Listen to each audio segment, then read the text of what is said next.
Some people have been bullied. Some people are just stressed out. Some people are insecure. Some people are fat and overweight.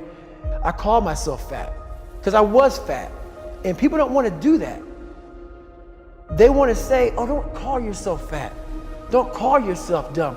If you're not real and raw with who the f you are, nothing's going to change. In this nice new world that we live in, we want to hear, you're just a little big. No, man, you might be fat. We surround ourselves around people that make us feel great. They tell us what we want to hear. The second we put ourselves amongst the uncommon people, we don't like that feeling. That challenging feeling of that person who's waking up at 3:30 in the morning and say, hey, put your shit on, we're going for a run. We like that person who says, hey, you know what, man, I don't feel good today, man. And they say, oh, it's okay, brother. We don't want that motherfucker who's like this. Hey, man, no, bro, get your shit on, man. Stop being a punk.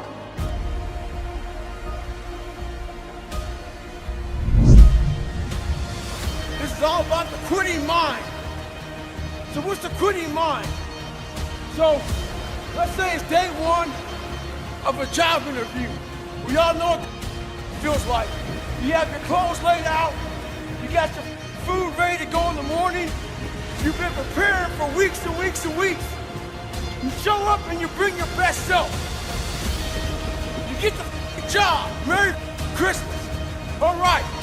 After a couple months, you start showing up to work a little later. You don't look as good. Your clothes aren't laid out. Your breakfast isn't ready. Your mind's getting softer. We do that everything in life. When New Year's coming up, guess what? Don't have a fucking quitting mind. Repetition every day. Stay hard.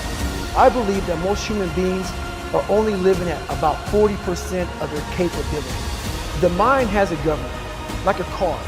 If you're driving a car and the car has a governor on it, the car may say 130 miles an hour, but the governor's set for 91. The car wants to go. The car wants to go, but that factory said, we're not going past 91. We have a factory, a nice governor in our brain, and it's a survival mechanism. It protects us from pain and suffering. At all times of your life, the mind has a tactical advantage over you. Why is that? It knows what you're afraid of. It knows your insecurities. It knows your deep, dark lies. And it starts to push you away from that. It pushes you in a direction that is comfortable. The mind controls everything. You get to 40%, your brain says, we're done. Let's roll, man. This is starting to get painful. This is uncomfortable. So you sit down. You have to figure out ways, and everybody's different. That's how the book kind of talks about, like we all have these things about, 5 steps to this and 4 steps to this. It's a lot more than that. That's all bullshit. It's a practice that you have to, it's a habit. So if you know that at 40%, I'm feeling pain. At 40% I'm feeling pain. That's where the 40% rule kicks in. Now it starts. Okay, I'm feeling pain. My mind's saying all to me. It's saying get out of here, run, flee. The fight or flight kicks in. Okay, we're done. We're not good enough. It starts telling you all these things. You start to believe it because the mind controls all. This is the time where you have to gain control back of your mind. It's okay. Let me see if I can go 45%. And once you start giving yourself more and more hope and start realizing, okay, the mind starts to be, okay, what are you doing? We're supposed to be going right and you're going left. You start then controlling your mind. Start finding more in yourself, and then it goes from 40% to a lot further than that. But that's the start of it though. Get to the spot where your mind is saying stop. Wherever that is, you gotta get there first. And then that's when that starts to work for you. You gotta control yourself in that moment. Well, it's that time of year again, we start to feel real happy. Why? Because we're not going to work. If you believe in Santa Claus and you celebrate Christmas, you're looking forward to Santa Claus coming down the chimney, giving you some presents. It's a real good time of year. So in that good time of year, we start to feel real good about ourselves. Start to feel great. So we start making promises to ourselves about, hey, I'm gonna lose some weight. I'm gonna do better in school. I'm gonna be better here, be better there. But guess what happens? The real Merry Christmas happens when all of that noise is gone. It's quiet. And it's you against you. And now all those endorphins are gone. And I promise you, man, by getting up early and getting after it to go lose weight, study harder, guess what?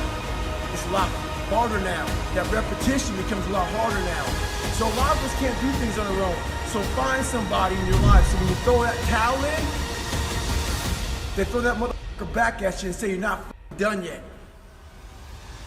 How are you gonna feel, man, when you accomplish this goal coming from that point? Coming from the fucking hell you came from. A lot of people start from a good starting point. They have a good foundation.